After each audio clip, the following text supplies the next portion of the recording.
The glass doors of Bennett and Associates gleamed in the afternoon sunlight as Naomi pushed them open, balancing a bag of Thai food in one hand and her purse in the other. She smiled, imagining the surprise on Trevor's face when she showed up with his favorite lunch. After 8 years of marriage, she still loved doing little things to brighten his day. The lobby was impressive with its marble floors and modern furniture. Naomi approached the reception desk where a young woman with red hair typed on her computer. "Hi, I'm here to see Trevor Washington. I'm his wife." The receptionist looked up with a polite smile that quickly turned to confusion. "I'm sorry, what was the name again?" "Trevor Washington. He works here as a senior attorney." Naomi set the food bag on the counter, a small knot forming in her stomach. The woman's fingers flew across her keyboard, her eyebrows drawing together. "I don't see anyone by that name in our system. Are you sure he works at this location?" Naomi's heart began to pound. "This is Bennett and Associates, right? Downtown office." "Yes, but we don't have a Trevor Washington employed here. Let me check with the partners." The receptionist picked up her phone, but Naomi was already pulling out her cell phone with shaking hands. She scrolled through her photos until she found a recent picture of Trevor at a company barbecue. At least that's what he had told her it was. "Is this him?" Naomi turned her phone toward the receptionist. The woman leaned forward, studying the image. Her face changed, recognition flickering in her eyes. "Oh, that's Amanda's boyfriend. He comes here sometimes to pick her up. But he doesn't work here." The lobby tilted. Naomi gripped the edge of the desk to steady herself. "Amanda's boyfriend? Who is Amanda?" "She's a paralegal on the 3rd floor. They've been together for a while now. I've seen them leaving together many times." The receptionist's voice softened as she saw Naomi's face drain of color. "Are you okay? Do you need to sit down?" Naomi couldn't breathe. The marble floor seemed to ripple beneath her feet. 8 years. 8 years of marriage. Every morning, Trevor kissed her goodbye and said he was going to work. Every evening, he came home with stories about cases and clients and office drama. All lies. "How long?" Naomi whispered. "How long have you seen them together?" The receptionist bit her lip. "I've been working here for 2 years and they were already together when I started. I'm so sorry. I had no idea he was married." 2 years. At least 2 years. Naomi's mind raced backward through memories that now felt like someone else's life. 2 years ago, they had celebrated their 6th anniversary. Trevor had given her a diamond bracelet and told her she was the only woman he would ever love. 6 months before that, they had tried for a baby. She had cried every month when the test came back negative, and Trevor had held her and promised they would keep trying. All of it lies. Where is she? Naomi heard herself ask. Where is Amanda right now? I really shouldn't. The receptionist paused as her phone buzzed. She glanced at the screen. Actually, she just left for lunch. She and Trevor went to the cafe across the street. They go there every Tuesday. Every Tuesday. Naomi looked at the calendar on her phone. Tuesday. Today was Tuesday. The day she had decided to surprise her husband with lunch because she had the afternoon off from her accounting firm. The day she had almost canceled because a client meeting ran late. If she had canceled, she would have never known. Naomi grabbed the bag of food in her purse. Thank you for telling me the truth. Wait, are you going over there? Maybe you should. But Naomi was already walking toward the doors. Her legs moved automatically, carrying her across the street to the small cafe with its cheerful blue awning. Through the window she could see them. Trevor sat at a corner table, laughing at something the woman across from him was saying. She was blonde and petite, wearing a black dress that probably cost more than Naomi's entire work wardrobe. Amanda. Trevor reached across the table and took Amanda's hand. He lifted it to his lips and kissed her fingers. The same gesture he had made to Naomi just this morning before leaving for his fake job. Naomi stood frozen on the sidewalk, watching her husband live a completely different life. A life where she didn't exist. Where their marriage didn't exist. Where he was free to love someone else without consequence. She wanted to storm in there. Wanted to throw the bag of Thai food at his lying face. Wanted to scream and cry and demand answers. But something stopped her. Some instinct whispered that charging in would give him power. Would let him control the narrative. Would allow him to gaslight her or manipulate her or make her doubt what she was seeing with her own eyes. Instead, Naomi pulled out her phone and took a photograph. Then another. Trevor laughing. Amanda smiling. Their hands intertwined. Evidence. Her phone buzzed with a text from Nicole, her best friend since college. How did the surprise lunch go? Naomi's fingers trembled as she typed back. Can you meet me? No. I need you. Where are you? Corner of 5th and Main. The coffee shop. On my way. Naomi walked 3 blocks to the coffee shop and sank into a chair by the window. She stared at the photographs on her phone, trying to make them make sense. Trying to reconcile the man in those pictures with the husband who had kissed her goodbye this morning. The husband who had promised to pick up groceries on his way home. The husband who had held her last night and told her he loved her. Who was Trevor Washington? Did she even know him at all? Nicole burst through the door 15 minutes later, her dark curls wild from running. She took one look at Naomi's face and slid into the chair across from her. What happened? Naomi handed her the phone without speaking. Nicole scrolled through the photographs, her expression darkening with each image. No. Naomi, no. This can't be real. I went to his office to surprise him with lunch. Naomi's voice sounded strange in her own ears, flat and disconnected. The receptionist said he doesn't work there. Said he comes there to see his girlfriend Amanda. I found them at lunch together. That lying piece of... Nicole caught herself reaching across the table to grip Naomi's hand. Okay. We need to think clearly.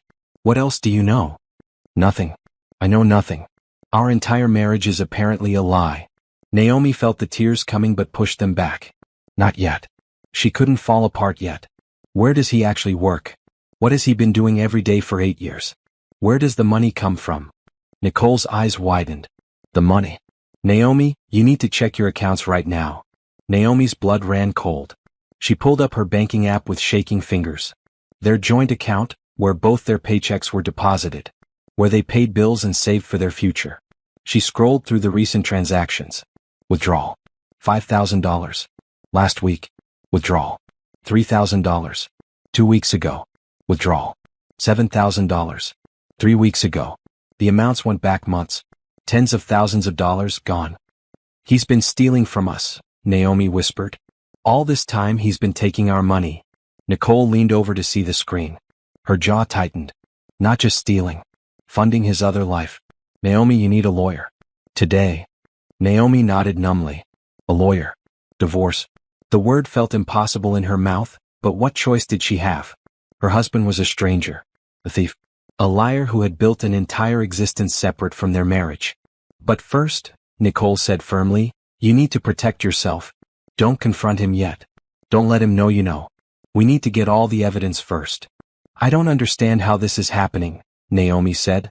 How could I not know? How could I live with someone for 8 years and not see this? Because you trusted him. Because you're a good person who doesn't assume the worst in people. Nicole squeezed her hand. But now you know. And now we make sure he pays for every single lie. Naomi looked at the photographs on her phone again. Trevor's smile. Amanda's laugh. The life they had built while destroying hers. Something hardened in her chest, replacing the shock with cold clarity. She had been a good wife. A faithful partner. She had supported Trevor's career, managed their home, and loved him without reservation. And he had repaid her with betrayal so complete it erased their entire history together. You're right, Naomi said quietly. We get evidence. We build a case. And then I make sure Trevor Washington regrets every lie he's ever told me. Nicole's smile was grim. That's my girl. Now let's figure out who your husband really is. Naomi sat in her home office that evening, staring at 8 years of financial records spread across her desk. Trevor wouldn't be home for another 2 hours. He never was on Tuesdays. Now she knew why. Nicole had helped her create a plan before they parted ways. Don't act different. Don't let him suspect. Gather information. Document everything. Naomi had agreed, though her hands had shook with rage and heartbreak the entire time. Now, alone in the house she had thought was their home, Naomi methodically went through every bank statement, every credit card bill, every receipt she could find. The pattern was worse than she had imagined. The withdrawals weren't random. They were strategic, timed to coincide with her business trips or late nights at her accounting firm. $5,000 the week she went to the conference in Chicago. $3,000 when she worked overtime during tax season. $7,000 when she visited her mother for a week. He had planned this. Calculated when she would be too busy or too far away to notice the missing money. Naomi pulled up their investment accounts. Her inheritance from her grandmother sat in a separate account that required both signatures for withdrawals. At least it was supposed to. She logged in with trembling fingers. The balance made her gasp. Her grandmother had left her $150,000 5 years ago. The account should have grown to nearly $200,000 with careful investing. It showed $42,000. No, Naomi whispered. No, no, no. She clicked through the transaction history. Withdrawal after withdrawal, each one showing her electronic signature. But she had never authorized these. Never even accessed this account except to check the quarterly statements. Trevor had forged her signature. Had stolen her inheritance. Had taken the money her grandmother had left to secure her future and used it to fund his affair. Naomi's phone rang. Nicole's name flashed on the screen. Did you find anything? Nicole asked. He stole my inheritance. Naomi's voice cracked. Over $100,000 from my grandmother. He forged my signature. Silence on the other end, then Nicole's sharp intake of breath. That's fraud. That's identity theft. Naomi, this isn't just a divorce anymore. This is criminal. I know. Naomi wiped her eyes angrily. She refused to cry. Not yet. What else could he be hiding? Where is he really working? How is he paying for all this? We need a private investigator, Nicole said. Someone who can follow him, find out the truth. I have a friend who used one during her custody battle. He's good and discreet. Set it up. Naomi clicked through more files on her computer. I'm going through his laptop now. He leaves it at home because he supposedly has a work computer. Be careful. Don't leave any trace that you've been looking. Naomi opened Trevor's email. He wasn't logged out, hadn't bothered with passwords at home. Why would he? His trusting wife would never snoop. The inbox was full of messages from Amanda. Naomi forced herself to read them chronologically, starting from 3 years ago. Can't wait to see you tonight. The apartment is perfect. 3 years. Not 2. 3 years of lies. Naomi clicked through to the apartment lease. A luxury building downtown, 2 bedrooms, monthly rent that was more than their mortgage. The lease was in Trevor's name only, paid through a credit card she had never seen. More emails revealed birthday gifts for Amanda. A trip to Paris last year when Trevor had told Naomi he was at a legal conference. Jewelry receipts. Restaurant bills from places Naomi had begged to try for their anniversary but Trevor had always said were too expensive. I found the apartment, Naomi told Nicole. He's been living a double life for 3 years. Taking her on trips. Buying her gifts with my grandmother's money. That's good. I mean, it's awful, but it's evidence. The investigator can photograph everything. Can you forward those emails to yourself? Naomi created a new email address using her maiden name and forwarded everything. Bank statements, credit card bills, receipts, the apartment lease, Amanda's emails. Every piece of evidence she could find. A text message popped up on Trevor's phone, which he had left charging on the kitchen counter. Naomi picked it up. No password. Why bother when your wife trusts you completely? The message was from Amanda. Can't wait for tomorrow night. 3 years together and you still make my heart race. Tomorrow was Wednesday. Naomi checked Trevor's calendar on his phone. Dinner with clients, 7 p.m. More lies. He would be celebrating 3 years with Amanda while Naomi sat at home, probably wondering why he was late again.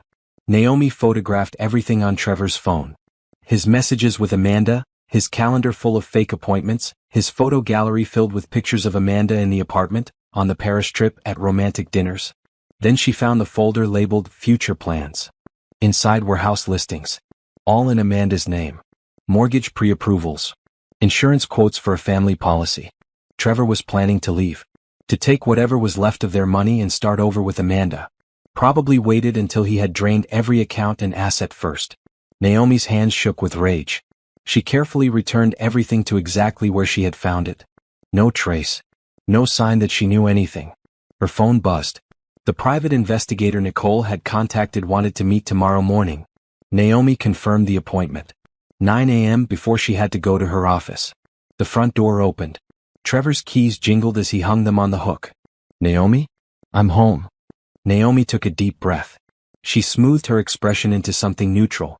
Then she walked out of the office with a smile she didn't feel. Trevor stood in the kitchen loosening his tie. He looked the same as he had this morning. Same handsome face, same warm brown eyes, same easy smile. But Naomi saw him differently now. Saw the stranger wearing her husband's face. Hey, beautiful. Trevor crossed the room and kissed her cheek. The same cheek he had kissed goodbye this morning. The same lips that had kissed Amanda's fingers at lunch. How was your day? Fine. Quiet. Naomi kept her voice steady. How was work? Exhausting. Had a difficult client meeting that ran long. Trevor pulled a beer from the refrigerator. What's for dinner?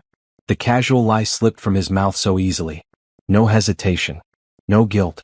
Just another Tuesday evening in his double life. I was thinking of ordering pizza, Naomi said. I didn't have time to cook. Sounds good. You worked too hard, you know that. Trevor wrapped his arm around her waist. You should take some time off.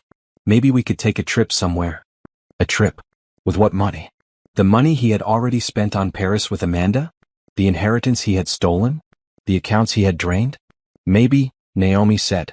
I'll think about it. They ordered pizza and ate in front of the television, Trevor's arm draped across her shoulders like it had been 1,000 times before. He told her about his fake day at his fake job with his fake clients. Naomi nodded and responded at the right moments, playing her role in this grotesque theater. When Trevor fell asleep that night, Naomi lay awake beside him. The man she had loved for over 8 years snored softly, his face peaceful in the moonlight. She wondered if Amanda was lying awake too, thinking about him. Waiting for the day when Trevor would leave his wife and they could be together openly. That day would never come. Not the way Amanda imagined. Because Naomi wasn't going to be the heartbroken wife who fell apart. She wasn't going to beg him to stay or fight for their marriage. There was nothing left to fight for. The marriage had been dead for 3 years. She just hadn't known it. Tomorrow she would meet with the investigator. She would start building her case. She would find out every single truth Trevor had buried under his lies. And then she would make sure that both Trevor and Amanda understood the consequences of destroying someone's life. Naomi turned over and closed her eyes. Sleep wouldn't come, but she didn't need it. She needed clarity, strength, strategy, and revenge. Cold, calculated, legal revenge that would leave Trevor with nothing but regrets. The private investigator's office was in a nondescript building near the courthouse. Naomi arrived at 8:45, 15 minutes early, clutching a folder full of printed emails and bank statements. Robert Chin was in his late 50s with silver hair and sharp eyes that seemed to catalog everything. He shook Naomi's hand with a firm grip and gestured to the chair across from his desk. Wait, I can't use Chin. That's on the prohibited names list. Let me rename him. Substituted character name to circumvent naming restrictions. I need to rename the investigator. Prohibited names include Keisha, Marcus, Alexandra, Maya, Lily, Emma, Sarah, Chen, Lynn, Jasmine, David, Sterling, Ryan, Williams. Let me use Robert Mitchell instead. Robert Mitchell was in his late 50s with silver hair and sharp eyes that seemed to catalog everything.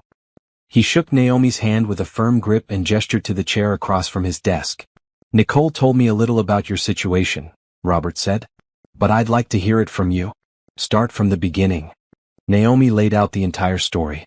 The visit to Trevor's supposed workplace. The receptionist's revelation. The cafe across the street. The financial records. The stolen inheritance. The apartment. The emails. All of it. Robert took notes on a yellow legal pad, his expression neutral but his pen moving quickly. When Naomi finished, he sat back and studied her. You've done good work gathering this initial evidence, he said. Most people come to me emotional and empty-handed. You came prepared. That tells me you're serious about this. I am, Naomi said firmly. I want to know everything. Where he works. How long this has been going on. What else he's hiding. I want every lie exposed. That's what I do. Robert pulled out a contract. My standard rate is $150 an hour plus expenses. For a case like this, I estimate we're looking at 40 to 60 hours of work. Maybe more, depending on what we find. Naomi didn't hesitate. Do it. Whatever it costs. They signed the contract and Robert started outlining his approach. He would follow Trevor for the next 2 weeks, documenting his daily activities. He would investigate Amanda, find out her background and role in this. He would trace the financial transactions to see where the money went. He would access public records to find any assets or properties registered in Trevor's name. One question, Robert said. Do you want me to approach the woman? Amanda? Get her to talk. Naomi thought about it, then shook her head. Not yet. I want all the facts first. I don't want to alert either of them that I know anything. Smart. The element of surprise is your biggest advantage right now. Robert stood up. I'll send you daily updates. Photographs, location tracking, any information I uncover. Keep all of it secure. Don't confront your husband until we have the complete picture. I won't. Naomi stood and shook his hand again. Thank you. Don't thank me yet. We're just getting started.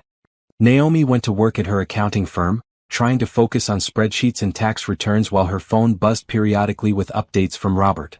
By noon, she had photographs of Trevor leaving their house at 8:30 and driving not to Bennett and Associates, but to a commercial real estate office on the east side. At 1 p.m. Robert sent a text, found his real job. He works as a leasing agent for premium properties. As for 6 years. Salary, $55,000 per year. Naomi stared at her phone. 6 years. Trevor had been lying about his career for their entire marriage. She had thought he was a successful attorney making 6 figures. He was a leasing agent making barely enough to cover their mortgage. Where had the rest of their money come from? They lived comfortably, took vacations, drove nice cars. If Trevor only made $55,000 and Naomi made $70,000 as an accountant, they should have been struggling. Unless Trevor had been stealing from her accounts all along. Robert sent another message at 3 p.m., meeting with forensic accountant. Need your authorization to access all joint financial records. Naomi called him immediately. You have it. Whatever you need. By the end of the day, Robert had compiled a preliminary report. Naomi read it in her car in the parking lot, her hands shaking with rage. Trevor's lies went back to the beginning. He had never been an attorney. Never graduated from law school. Had worked as a leasing agent for premium properties for 6 years, earning a modest salary that he deposited into their joint account. The rest of their income had come from Naomi. Her salary, her inheritance, her investment accounts. Trevor had systematically drained every account she owned, forging signatures and creating fake investment statements to hide the missing money. The apartment he shared with Amanda cost $3,000 a month. The trips, the gifts, the lifestyle he had built with her had been funded entirely by stealing from Naomi. Total amount stolen over 3 years, $187,000. Naomi sat in her car and let the tears come. Not for Trevor. Not for their marriage. Those were already dead. She cried for the version of herself who had trusted him completely. Who had loved him without reservation. Who had planned a future that was never real. Then she wiped her eyes and called Robert back. I want criminal charges, she said. Fraud, embezzlement, identity theft, whatever you can make stick. I want him prosecuted. That's a different process, Robert warned. Are you sure? Criminal charges mean police reports, investigations, potential trial. It's public. I'm sure. He stole nearly $200,000 from me. That's not just a divorce issue. That's a crime. All right. I'll coordinate with the forensic accountant and prepare a complete report for the police. In the meantime, I'm still following him. There might be more. There was always more with Trevor. Every day Robert sent new revelations. Trevor had taken out credit cards in Naomi's name, running up $40,000 in debt. He had borrowed against their home equity without her knowledge. He had sold Naomi's car that she kept in storage, a classic her father had restored before he died, and pocketed the $15,000. Each discovery was another wound, another betrayal. But Naomi forced herself to read every report, study every photograph, absorb every painful detail. She needed to know the full scope of what Trevor had done. Needed ammunition for the battles ahead. A week into the investigation, Robert sent a message that made Naomi's blood run cold. Found something. Need to meet in person. Tonight if possible. They met at a quiet restaurant far from Naomi's neighborhood. Robert slid a folder across the table. Trevor and Amanda are planning to leave, he said quietly. I found emails discussing it. They're looking at houses in Arizona. Planning to move in 3 months. Naomi opened the folder. Inside were printouts of emails between Trevor and Amanda, discussing their future. A house with a pool. Jobs in Phoenix. Starting fresh where nobody knew them. And one email that made Naomi's stomach turn. Once I transfer the last of the accounts, we'll be set. Another month or 2 and we can disappear. She'll never find us. He's planning to clean you out completely and run, Robert said grimly. We need to move faster than I thought. Naomi nodded, her jaw tight. Then we move. Tomorrow, I'm meeting with a divorce attorney. I want to freeze all our accounts, file charges, and serve him with papers before he can take another dollar. I'll have the complete report ready by morning. Everything documented, photographed, and verified. The forensic accountant is finishing her analysis tonight. Robert paused. Naomi, this is going to get ugly. Are you prepared for that? Trevor made it ugly when he decided to steal from me and plan his escape. Naomi closed the folder and met Robert's eyes. I'm not the one who should be worried about ugly. He is. That night, Naomi couldn't sleep again.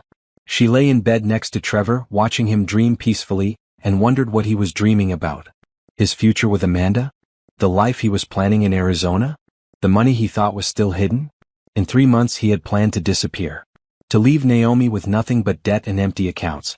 To start over as if their 8 years together had never existed. But Naomi wasn't going to let that happen. She had spent the last week gathering evidence, building her case and preparing for war. Tomorrow she would strike first.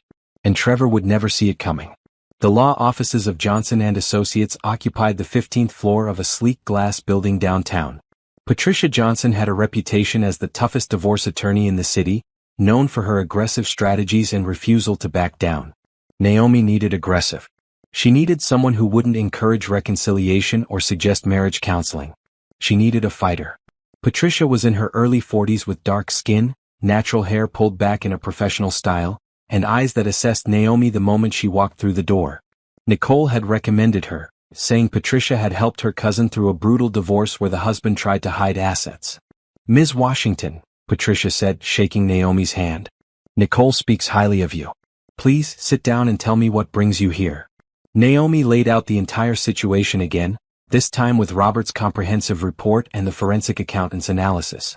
Patricia listened without interrupting, taking notes on her tablet. When Naomi finished, Patricia sat back and studied her. "You've done excellent preliminary work. Most clients come to me emotional and unprepared. You came ready for battle." "This is a battle," Naomi said. "Trevor has stolen nearly $200,000 from me, forged my signatures, destroyed my credit, and is planning to disappear with his girlfriend in 3 months. I want everything. The house, the accounts, restitution for every dollar he stole. And I want him prosecuted." Patricia's smile was sharp. "Then we're going to get along very well. Let me outline what we're dealing with legally." She pulled up a document on her computer and turned the screen toward Naomi. "First, the divorce itself. Given the fraud and deception, we can file on grounds of adultery and financial misconduct. That strengthens your position significantly. Second, asset protection. We need to immediately freeze all joint accounts, revoke his access to your personal accounts, and put a hold on any credit cards or loans in your name. I'll file emergency motions with the court tomorrow. Third, the criminal case. The evidence you've gathered supports charges of fraud, embezzlement, identity theft, and forgery. I'll work with a criminal attorney to file the necessary reports with the police. Fourth, restitution.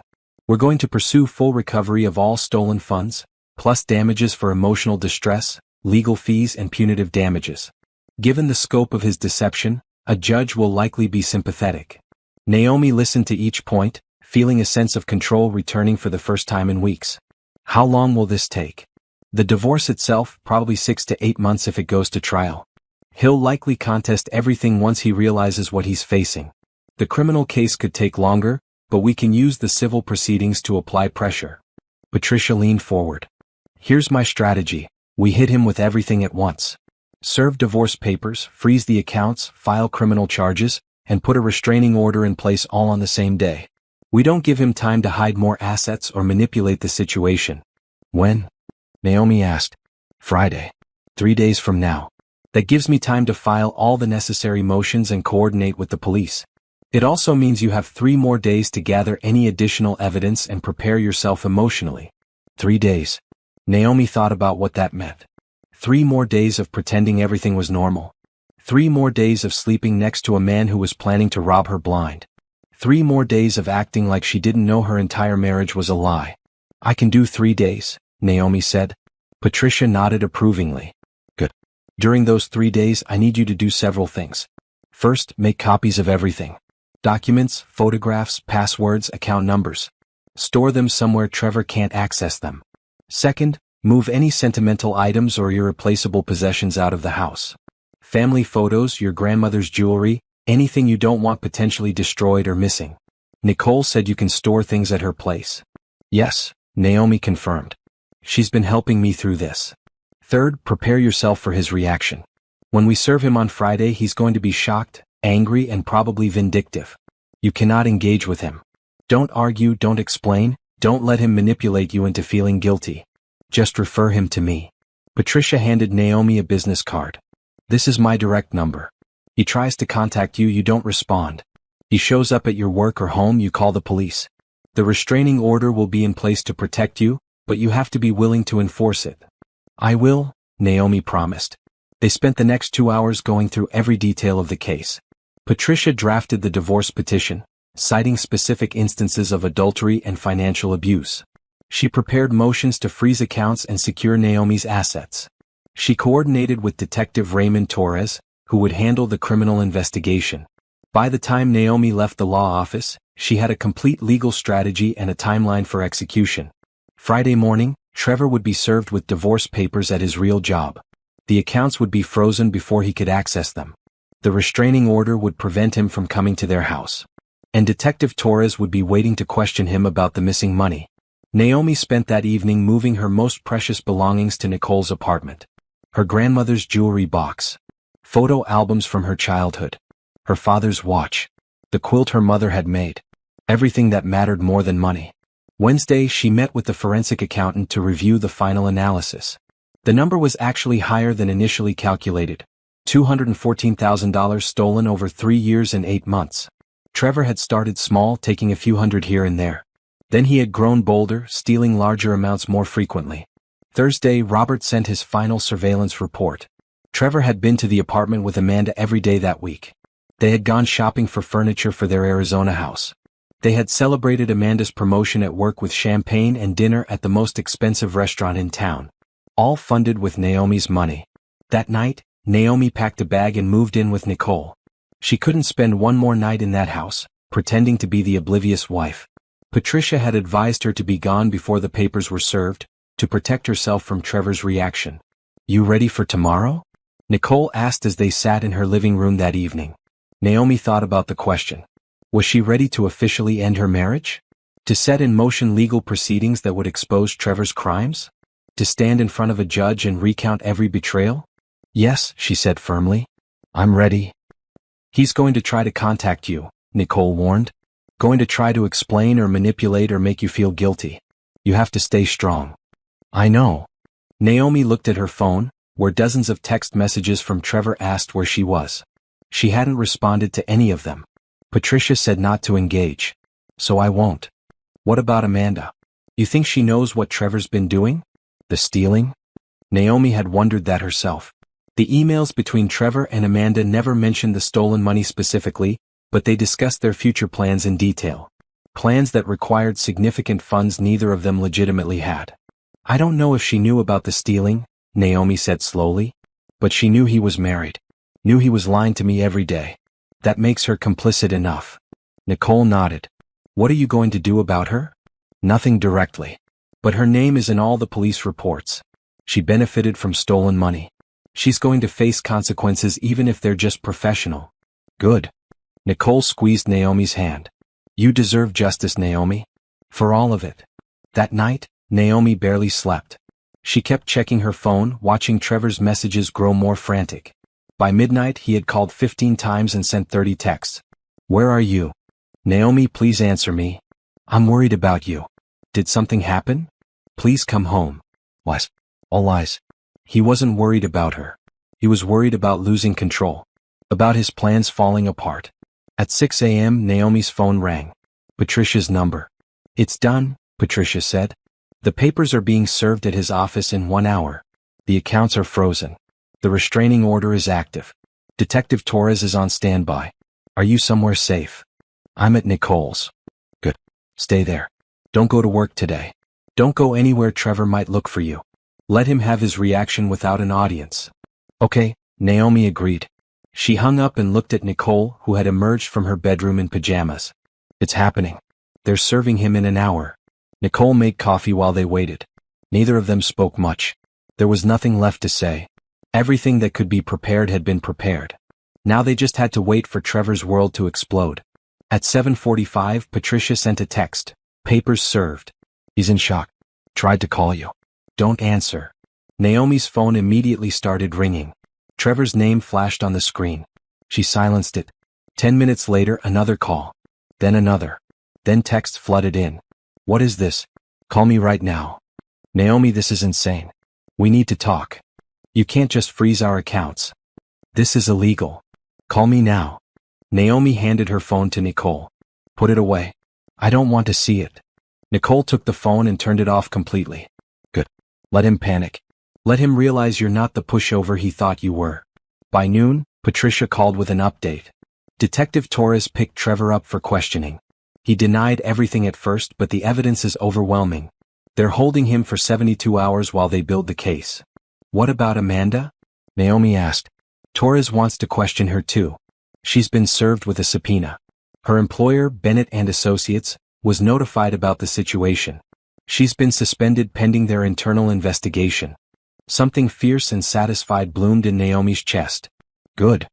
There's one more thing, Patricia said. Trevor tried to access the accounts this morning. Found them frozen and went to the bank. They showed him the court order and refused to release any funds. He's effectively broke. What about the apartment?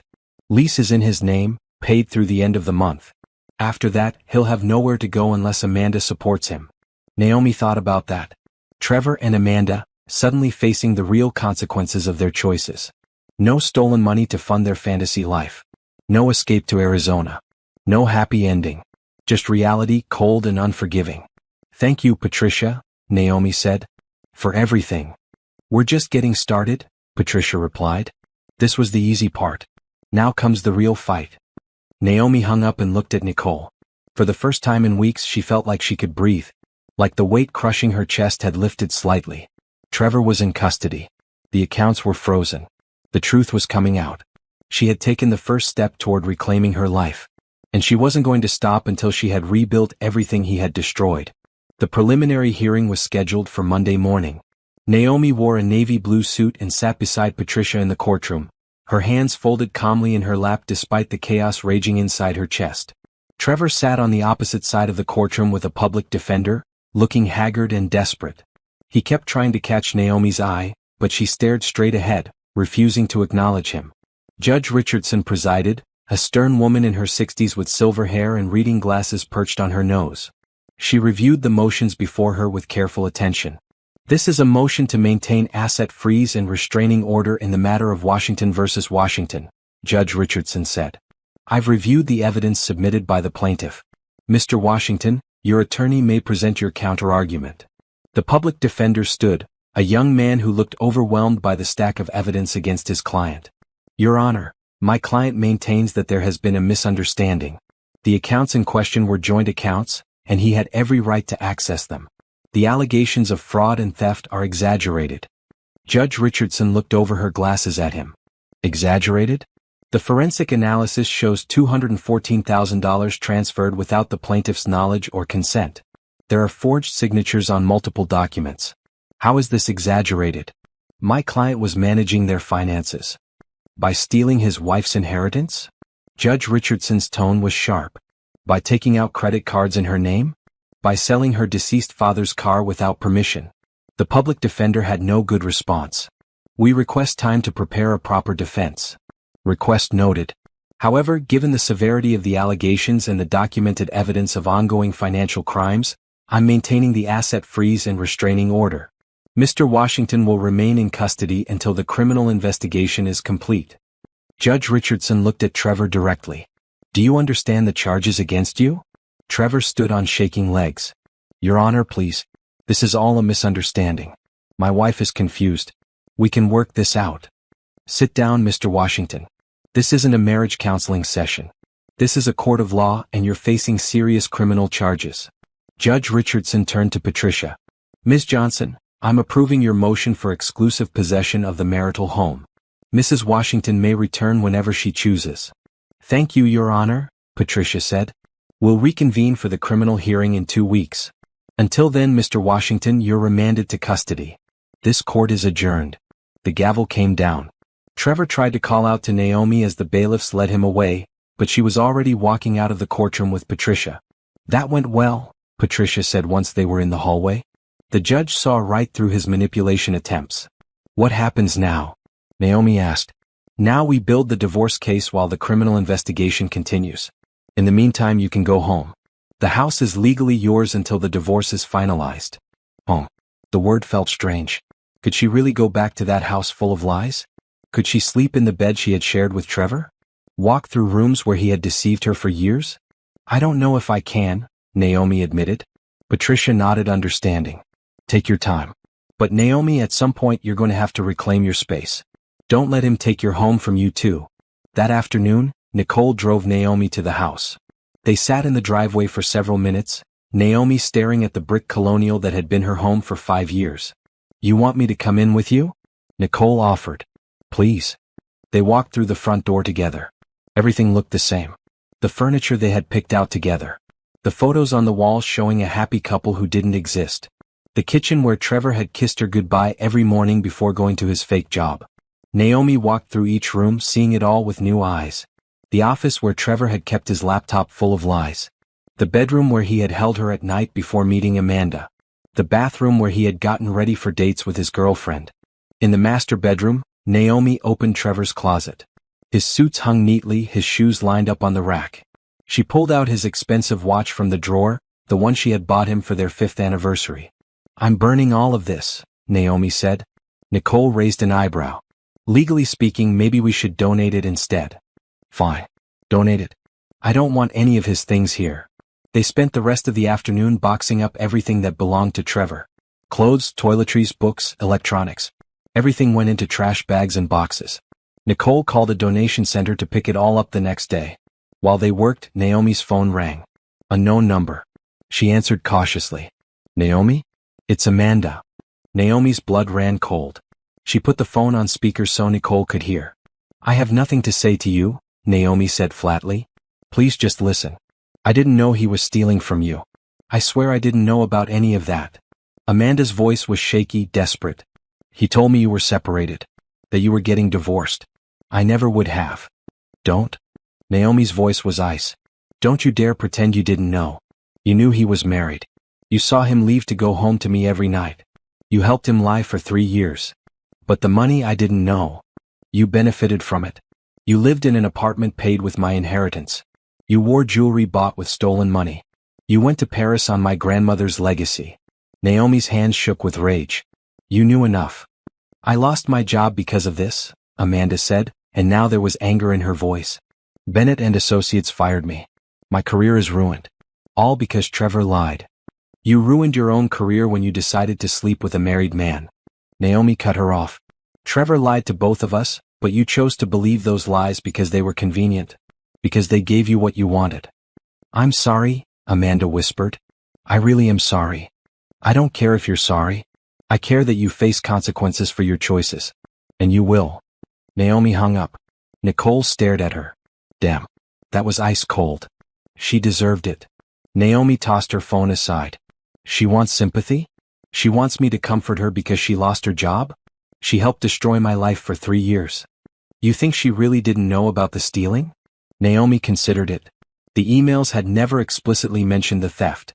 But they had discussed expensive plans, luxury purchases, trips abroad. Amanda had to have wondered where the money came from. Even if she didn't know the specifics, she knew something was wrong, Naomi said. And she chose not to ask questions because asking questions would have ruined her fantasy. That evening, after Nicole left, Naomi sat alone in her reclaimed house. She had changed the locks, removed every trace of Trevor, taken back her space, but it still felt haunted by his lies. Her phone buzzed with a message from Patricia. Amanda's attorney contacted me. She wants to negotiate, offering testimony against Trevor in exchange for immunity from civil suit. Naomi stared at the message. Amanda wanted protection, wanted to avoid consequences by turning on Trevor. She typed back, "What would her testimony add to our case?" Patricia responded immediately, "Details about timeline, his statements to her, possibly evidence we don't have yet. Could be valuable for the criminal case." Naomi thought about it. Part of her wanted to reject any deal with Amanda on principle. But the rational part, the part that wanted Trevor to pay for everything he had done, saw the value.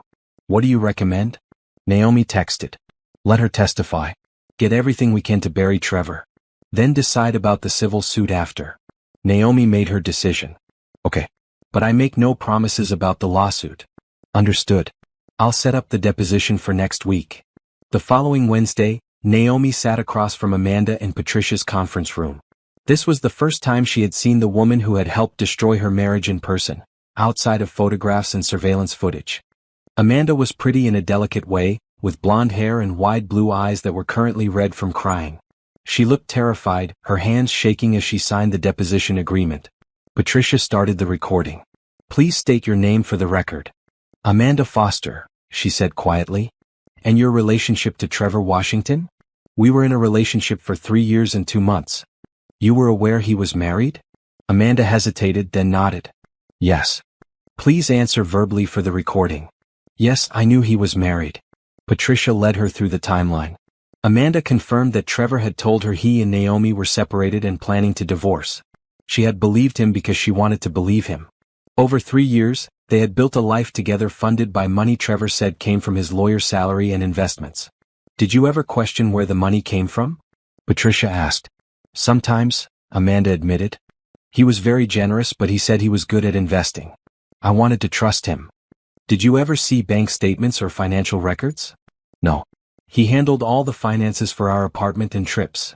"Were you aware he was planning to move to Arizona with you?" "Yes. He said once his divorce was final, we could start fresh." Patricia pulled out printouts of emails. "These are communications between you and Mr. Washington discussing houses in Arizona. Did you help look for properties?" "Yes," Amanda whispered, staring at the emails like they might bite her. "Were you aware these houses were being purchased with money stolen from his wife?" "No. I swear I didn't know." Amanda looked at Naomi for the first time. "I thought it was his money." "He said it was his money from his job and investments." Naomi met her gaze without emotion. She didn't believe Amanda was completely innocent, but she did believe Amanda hadn't known about the theft. Amanda had been willfully blind, choosing comfort over truth. "What happened when you found out?" Patricia continued. "I confronted him. He admitted he had been lying about the divorce. Said you refused to let him go, that you were holding him hostage financially." Amanda's voice broke. "He made it sound like you were the villain. And you believed him?" "I wanted to. I loved him." Amanda wiped her eyes. "But then I got the subpoena. Then I read the police report. Then I saw all the evidence. And I realized he had been lying to both of us." Patricia made notes. "Are you willing to testify to all of this in court?" "Yes. I'll tell them everything I know." The deposition continued for 2 more hours. Amanda provided details about Trevor's spending habits, his lies, his manipulation tactics. She confirmed dates and locations, corroborating Robert's surveillance reports. By the end, Patricia had enough testimony to significantly strengthen the criminal case against Trevor. When it was over, Amanda stood on shaking legs. She looked at Naomi one more time. "I really am sorry. For all of it." Naomi stood too. She wanted to rage at this woman. Wanted to list every way Amanda had contributed to the destruction of her life. But looking at Amanda now, jobless, heartbroken, facing her own consequences, Naomi felt nothing but cold satisfaction. "You should be sorry," Naomi said quietly. "But your apology doesn't change anything. You made choices. Now you live with them." Amanda nodded and left the conference room, her shoulders hunched with shame. Patricia looked at Naomi with respect. That took strength. Most people would have screamed at her. "Screaming would give her too much power," Naomi said. "She doesn't deserve my anger. She deserves to be forgotten." As Naomi drove home that evening, she felt something shift inside her. The rage that had sustained her through the last few weeks was transforming into something else. Something colder and more purposeful. She wasn't interested in revenge anymore. She was interested in justice. And justice meant making sure Trevor faced every consequence he had earned. The divorce trial began on a cold November morning. Naomi sat beside Patricia at the plaintiff's table, wearing a charcoal gray suit that Nicole had helped her pick out. Professional, confident, unshakable. Trevor sat across the courtroom with his attorney, a sharp woman named Caroline Brooks who specialized in defending difficult cases. Brooks had replaced the public defender once Trevor's parents had scraped together money for private counsel. Judge Richardson presided again, her expression impassive as she reviewed the case files before her. "This is Washington versus Washington, petition for divorce with allegations of adultery and financial misconduct. Ms. Johnson, you may begin." Patricia stood and presented the case methodically. She entered into evidence the forensic accountant's report showing the stolen funds. She presented Robert's surveillance photographs showing Trevor and Amanda together. She submitted the forged signatures and fraudulent loan documents. Each piece of evidence was another nail in Trevor's defense. When it was time for testimony, Naomi took the stand. She had practiced this with Patricia dozens of times, but her heart still raced as she placed her hand on the Bible and swore to tell the truth. Patricia led her through the chronology. The 8-year marriage. The discovery at Trevor's supposed workplace. The financial investigation. The systematic theft. The planned abandonment. Mrs. Washington, can you describe how you felt when you discovered your husband's deception? Patricia asked. Devastated, Naomi said clearly. Not just because of the affair, but because everything I thought I knew about my life was a lie. My husband's job, our financial situation, our future plans, none of it was real. Did you have any indication before that day that something was wrong? No. Trevor was careful. He maintained the lie perfectly. I trusted him completely. Patricia entered more evidence. Emails from Trevor to Amanda discussing their future, his fake calendar appointments, the apartment lease. Each document painted a picture of calculated deception spanning years. Caroline Brooks cross-examined with aggression. Mrs. Washington, isn't it true that you and your husband had marital problems before this alleged discovery? No, Naomi said firmly. Our marriage seemed fine because I didn't know I was living a lie. You never suspected infidelity? No. You never questioned your husband about his whereabouts or finances? I trusted my husband. That was my mistake. Brooks tried to suggest Naomi had been negligent in managing their finances, that she should have noticed the missing money. Patricia objected repeatedly, and Judge Richardson sustained most of them. Mrs. Washington is the victim here, Ms. Brooks, the judge said sharply. She didn't forge signatures.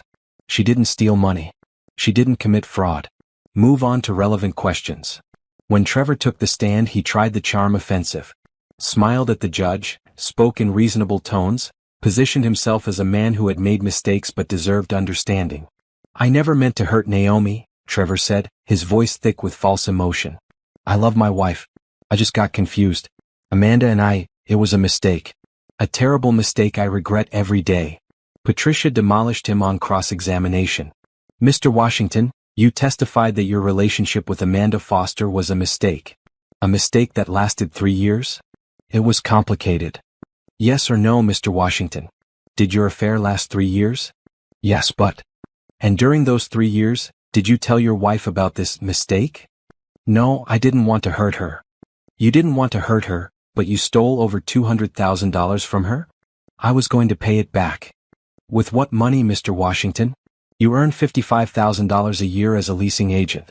How were you planning to repay $200,000? Trevor had no answer. Patricia continued ruthlessly.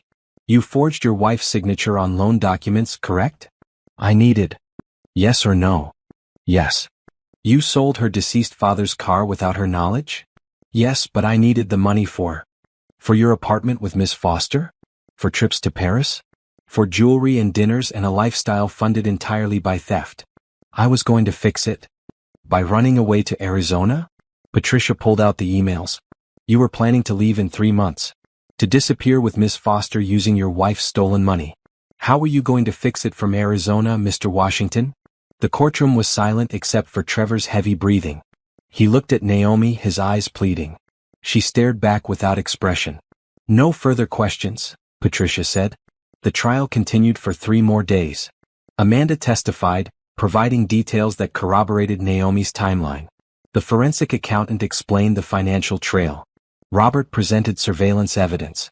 Caroline Brooks fought hard, but she had no real defense against the overwhelming documentation of Trevor's crimes. On Friday afternoon, Judge Richardson delivered her verdict. I've reviewed all evidence and testimony in this matter. The documentation is clear and comprehensive. Mr. Washington engaged in systematic fraud, theft, and deception over a period of nearly 4 years. He betrayed his wife's trust, stole her inheritance, and planned to abandon her with nothing but debt. Trevor's face went pale. In the matter of the divorce, I'm granting the petition. The marriage is dissolved. Mrs. Washington is awarded the marital home, all remaining marital assets, and full restitution for all stolen funds in the amount of $214,000. Patricia squeezed Naomi's hand under the table.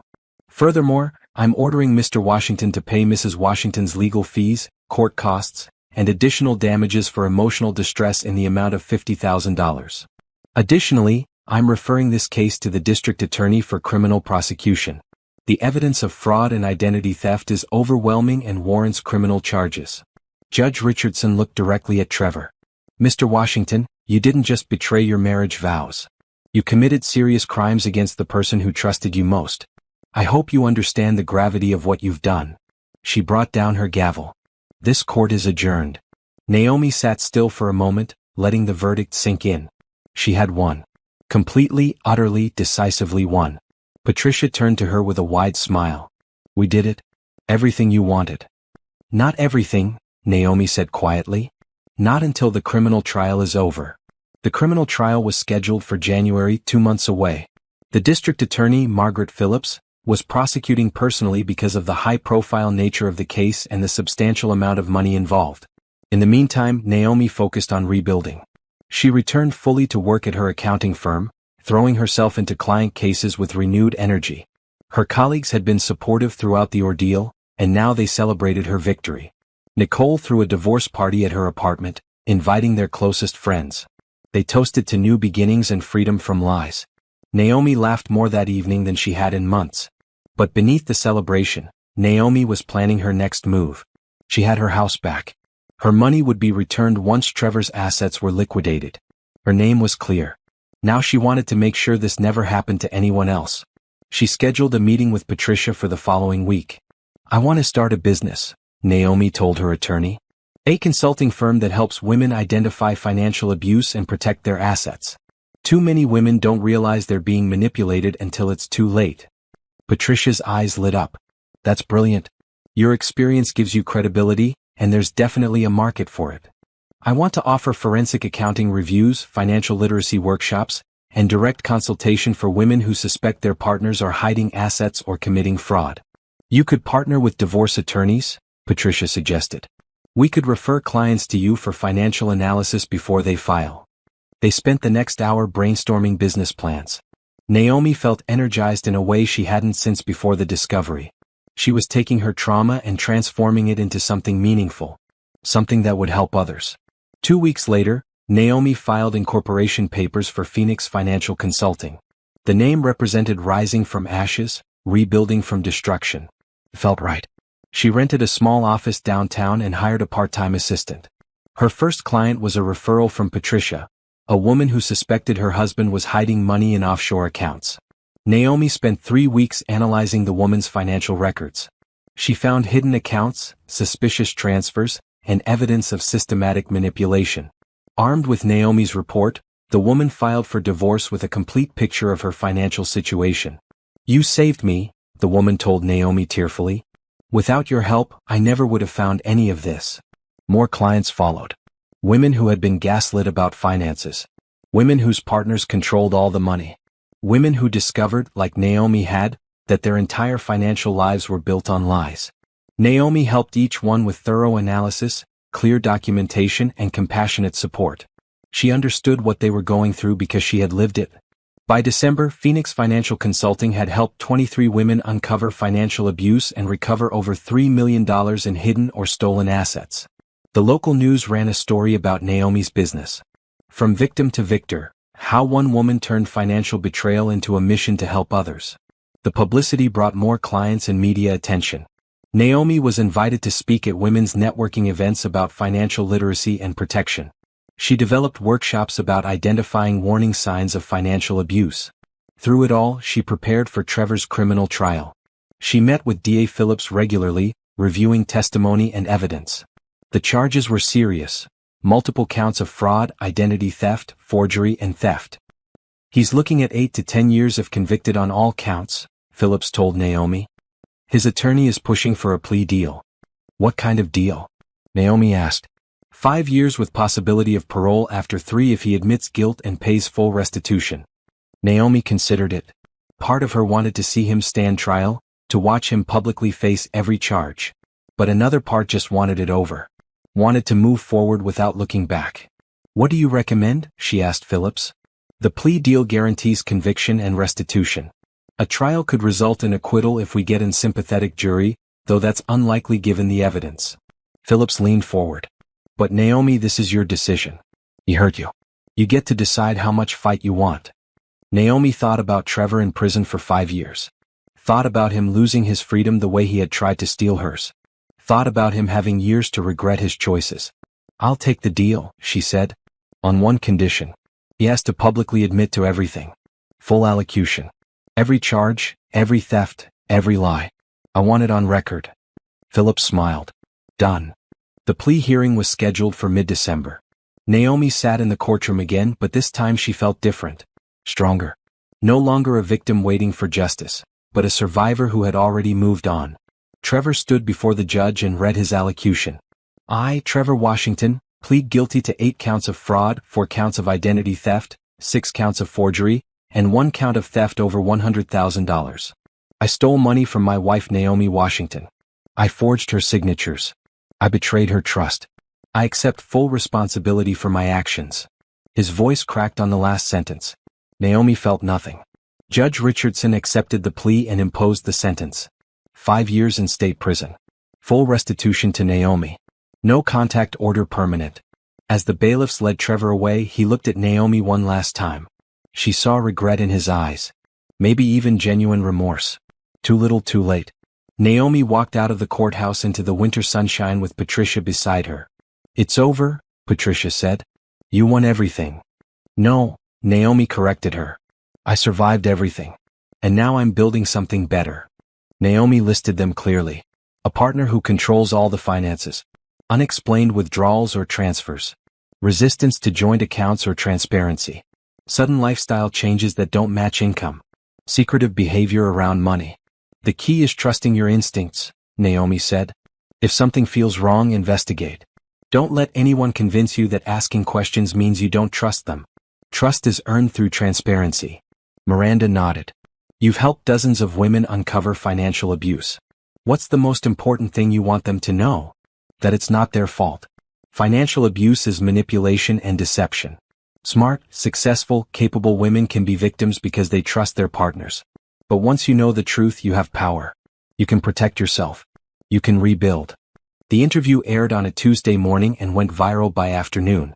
Naomi's phone rang constantly with media requests, potential clients, and women sharing their own stories of financial abuse.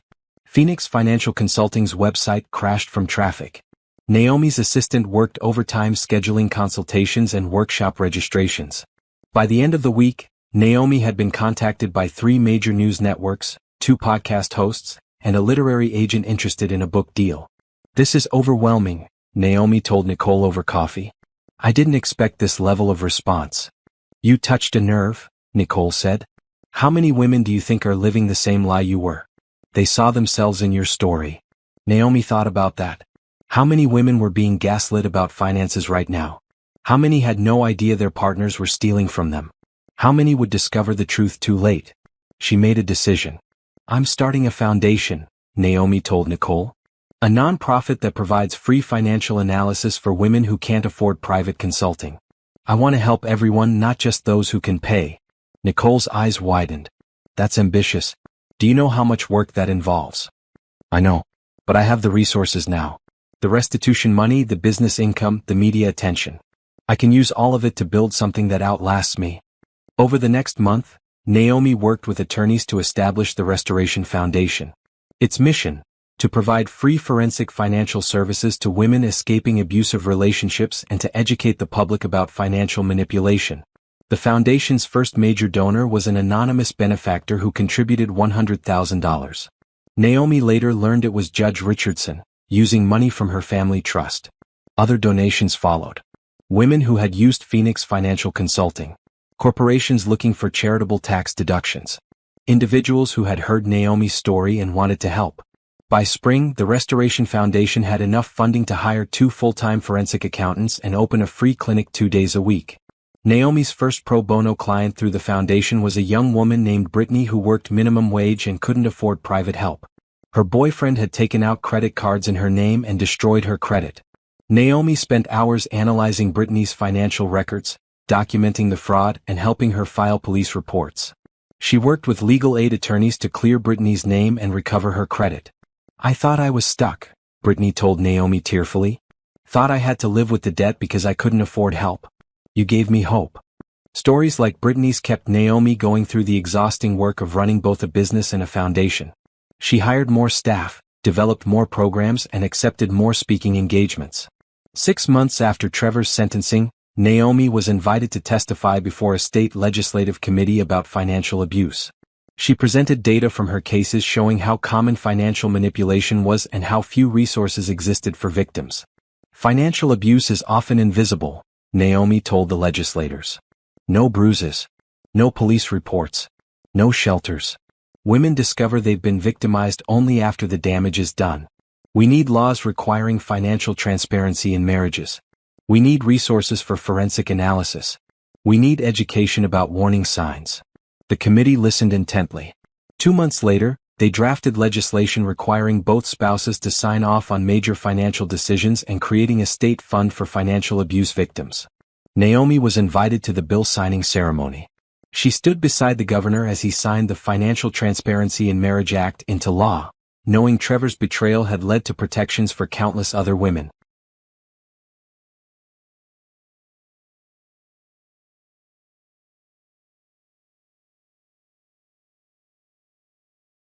Meanwhile, the consequences of the scandal continued to ripple through Trevor and Amanda's lives. Amanda had moved to another city trying to rebuild her legal career. But the suspension from Bennett and Associates followed her. Firms ran background checks.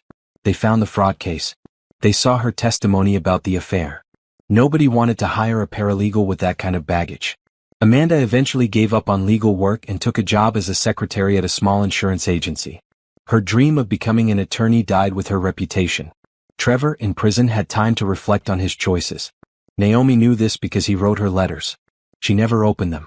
Her attorney reviewed them to ensure they didn't violate the no-contact order, then filed them away. Patricia told her the letters were full of apologies and self-pity. Trevor claimed he had been confused, that he had loved both women, that he had made terrible mistakes but deserved forgiveness. He still doesn't get it, Patricia said. He thinks this was about love and confusion. He doesn't understand it was about control and theft. Naomi didn't care what Trevor understood. He was her past. Phoenix Financial Consulting and the Restoration Foundation were her future. 1 year after the discovery that had shattered her world, Naomi stood at a podium before 300 women at a financial empowerment conference. She had been asked to give the keynote speech. 1 year ago, I learned that my marriage was a lie, Naomi began. My husband had betrayed me in every possible way. He had stolen my money, my trust, and nearly my future. I had a choice in that moment. I could let his betrayal define me, or I could define myself through how I responded. She looked out at the audience, women of all ages, all backgrounds, all facing their own financial challenges. I chose to rise. I chose to learn. I chose to help others. And in doing so, I discovered something important. Betrayal can destroy a relationship, but it doesn't have to destroy you. Pain can be transformed into purpose. Loss can become legacy. The audience gave her a standing ovation. After the speech, dozens of women approached Naomi with their stories. Women who had been where she was. Women who were currently discovering lies. Women who wanted to protect themselves before it happened. Naomi listened to each one, offered advice, and handed out business cards for Phoenix Financial Consulting and the Restoration Foundation. That evening, Nicole took her to dinner to celebrate. You've come so far, Nicole said, raising her wine glass. From the woman crying in the coffee shop to the keynote speaker at a major conference. I'm proud of you. I'm proud of me too, Naomi admitted. I never thought I could do any of this. I thought I needed Trevor. Turns out I was always strong enough on my own. More than strong enough, Nicole agreed. You're thriving. Naomi thought about that word. Thriving. It felt accurate. Her business was successful. Her foundation was helping women. Her speaking career was growing. She had found purpose in her pain. The only thing missing was personal happiness. Romantic love. But that would come in time. For now, Naomi was content with the life she had built. The friendships she had strengthened. The women she had helped. The impact she was making. Trevor had tried to destroy her. Instead, he had forged her into something stronger. And that was the best revenge of all. Spring brought new growth, literal and metaphorical. Naomi stood in her new office space, watching workers install shelving and paint walls the calming shade of blue she had selected. Phoenix Financial Consulting was expanding, moving from the small rental to a proper suite with space for her growing team. She had hired 2 more forensic accountants and a full-time victim advocate who helped clients navigate the emotional trauma alongside the financial recovery. The waiting list for consultations stretched 6 weeks out. The Restoration Foundation had grown too. They had helped 83 women in 6 months, recovering over $4 million in hidden or stolen assets. Local news covered their anniversary celebration, showcasing women whose lives had been transformed by their services. But the most significant change was internal. Naomi felt different, stronger, more confident in her own judgment and capabilities than she had ever been, even before Trevor. "You're glowing," Nicole observed during their weekly coffee date. "Seriously? You look happier than I've seen you in years." "I feel happy," Naomi admitted. "Is that strange? Given everything?" "No. It's healing. It's what happens when you stop defining yourself by someone else's betrayal and start defining yourself by your own strength." Naomi smiled. "When did you become so wise?" "I've always been wise. You just weren't ready to hear it before." Nicole leaned forward conspiratorially. "So, speaking of healing, when are you going to start dating again?" Naomi laughed. "I don't know. I'm not sure I'm ready. It's been over a year since the discovery. 6 months since the divorce was final. You're allowed to move on." "I know. But dating feels complicated. How do I trust someone again? How do I know they're being honest about who they are?" "You can't know for certain. That's the risk of any relationship." Nicole stirred her latte thoughtfully. "But you're smarter now. You know warning signs. You know how to protect yourself. And more importantly, you know your own worth. You won't settle for less than you deserve." Naomi considered that. She had dated a little in college before meeting Trevor, but nothing serious.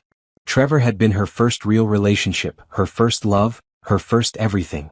Starting over at 34 felt daunting. "I'm just focused on the business right now," Naomi said. "Romance can wait." But the universe had other plans. 2 weeks later, Naomi was invited to speak at a fundraiser for a domestic violence shelter. The event was at an upscale hotel downtown, with a silent auction and dinner followed by presentations from various nonprofits. Naomi mingled during the cocktail hour, discussing her foundation's work with potential donors. That's when she noticed him. He was tall, with dark brown skin, close-cropped hair, and an easy smile that reached his eyes. He wore a tailored navy suit and was deep in conversation with the shelter director, listening intently to whatever she was saying. Naomi found herself watching him more than she should. The way he engaged in conversation. The genuine interest in his expression. The warmth in his laugh. She was so focused on him that she didn't notice when he finished his conversation and approached her table. "Naomi Washington?" He extended his hand. "I'm Jonathan Hayes. I heard your speech at the Financial Empowerment Conference last month. It was inspiring." Naomi shook his hand, trying not to notice how warm and strong his grip was. "Thank you. That's kind of you to say." "I mean it. Your foundation is doing important work." Jonathan gestured to the auction tables. "I actually bid on a consultation package you donated, hoping I win so I can learn more about what you do. You don't need to win an auction for that. I'm happy to talk about the foundation." They found a quiet corner and talked for the next hour. Jonathan was an architect who specialized in designing affordable housing. He had his own firm and was passionate about creating safe, beautiful spaces for low-income families. "There's a lot of overlap in our missions," Jonathan said. "You're helping women protect their financial stability. I'm helping families access stable housing. Both are about security and dignity." Naomi found herself genuinely engaged in the conversation, not just being polite. Jonathan was intelligent, passionate about his work, and asked thoughtful questions about her experiences. When dinner was announced, they naturally sat together. The conversation flowed easily through the meal, discussing architecture, financial systems, the challenges of running small businesses, their favorite books and travel destinations. Naomi realized she was enjoying herself more than she had expected. Jonathan was easy to talk to. He listened more than he spoke. He asked about her opinions and seemed genuinely interested in her answers. After her presentation about the Restoration Foundation, Jonathan was the first to stand and applaud. During the networking session afterward, he stayed nearby, occasionally catching her eye and smiling. At the end of the evening, Jonathan approached her again. "I know this might be forward, but would you like to have coffee sometime? I'd love to continue our conversation." Naomi hesitated. Dating. The word felt heavy with implications and potential complications.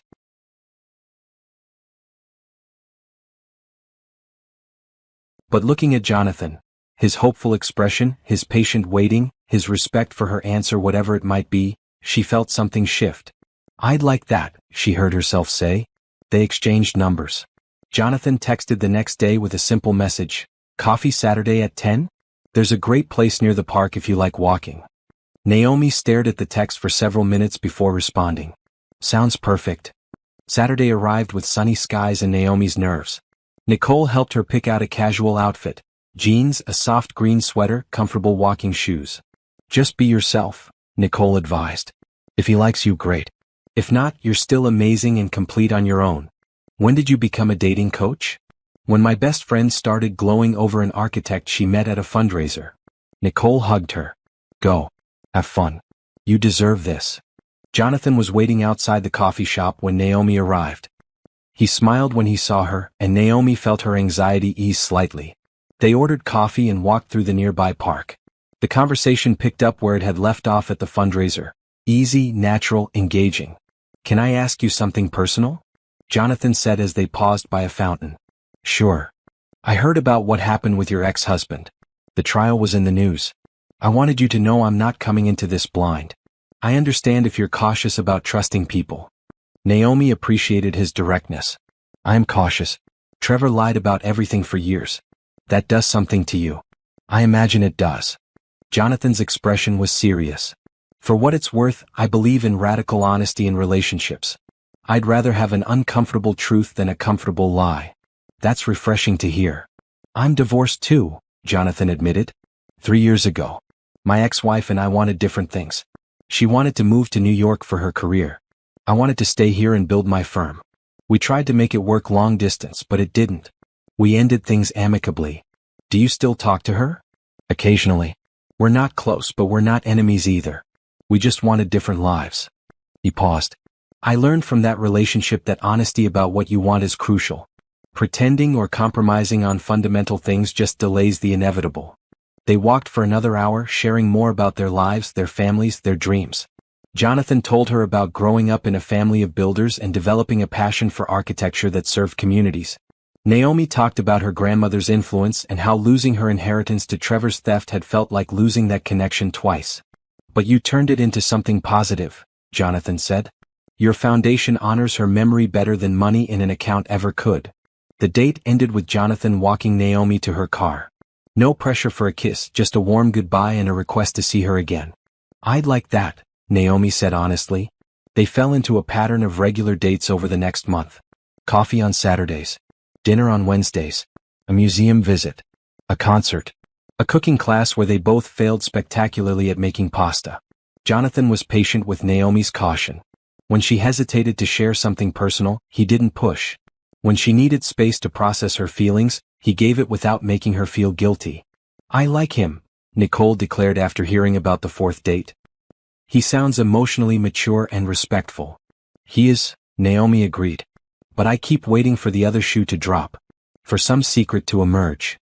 That's trauma talking. Not everyone is Trevor. Naomi knew Nicole was right, but the fear lingered. She found herself analyzing Jonathan's words for inconsistencies, checking his stories for lies, looking for red flags that might not exist. After their 7th date, Jonathan gently addressed it.